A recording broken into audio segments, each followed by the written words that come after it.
Hello everyone. ஒரு ஹெல்த்தியான sandwich எப்படி பண்ணுறதுன்னு பார்க்கலாமா? இது நான் வீட் ப்ரெட்டில் தான் செஞ்சுருக்கேன். அதனால் நீங்கள் கண்டிப்பாக உங்கள் குழந்தைங்களுக்கு தாராளமாக கொடுக்கலாம்.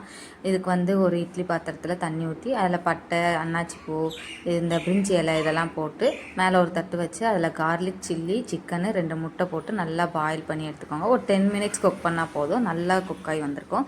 இதில் அந்த முட்டை, சில்லி, கார்லிக் மட்டும் போட்டு நல்லா பேஸ்ட்டாக அடைச்சி எடுத்துக்கோங்க.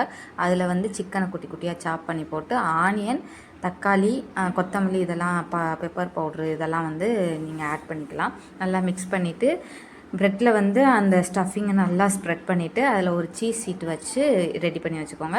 அப்புறம் ஒரு தவாவில் பட்டர் போட்டு அதில் இந்த நம்ம ரெடி பண்ணி வச்சுருந்த சாண்ட்விச் இருக்குல்ல அந்த தூக்கி அதில் போட்டு ஒரு 2 மினிட்ஸ் நல்லா குக் பண்ணி எடுத்திங்கன்னா சீஸ் நல்லா மெல்ட் ஆகி சூப்பரான சாண்ட்விச் ரெடி ஆயிரும். கண்டிப்பாக ட்ரை பண்ணி பாருங்கள். டேஸ்ட்டு சூப்பராக இருக்கும். இது ரொம்ப ஹெல்த்தியும் கூட.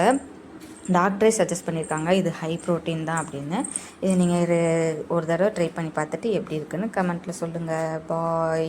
தேங்க்ஸ் ஃபார் வாட்சிங். சப்ஸ்கிரைப் பண்ணிடுங்க கண்டிப்பாக.